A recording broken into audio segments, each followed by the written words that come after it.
In 252, we are excited to offer a brand new experience for 4th and 5th graders. If you haven't heard about all the new stuff, go check out our Preteen overview video in the training tab. Now, if you've led a group of kids in the 9, 10, or 11 range, and you've had the experience where you see their eyes glaze over, and maybe their arms are crossed like they're totally checked out, you are not alone. We've all been there, and some of us are still there. But starting this fall, August to be specific, 252 is bringing you a set of experiences specifically tailored to keep preteens from checking out during this phase. So what makes preteen curriculum distinct from kids curriculum?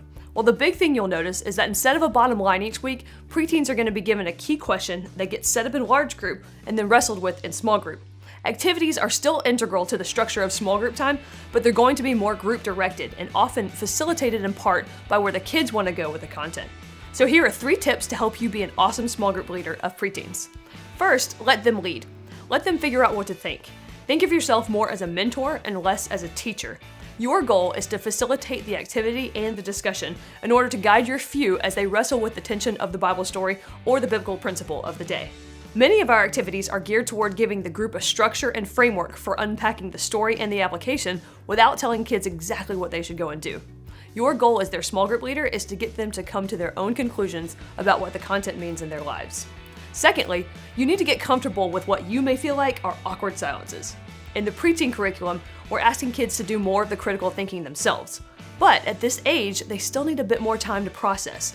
Even though it seems like they spout out everything that comes into their brain, when it comes to responding to a discussion question or thinking about how the Bible story they just heard can apply to their everyday lives, 9, 10, and 11-year-olds need some space to think. So, be comfortable with some pauses and lags in conversation. Try to give the introverts time to process. Let the verbal processors verbally process, and then encourage them to listen to what their peers have to say.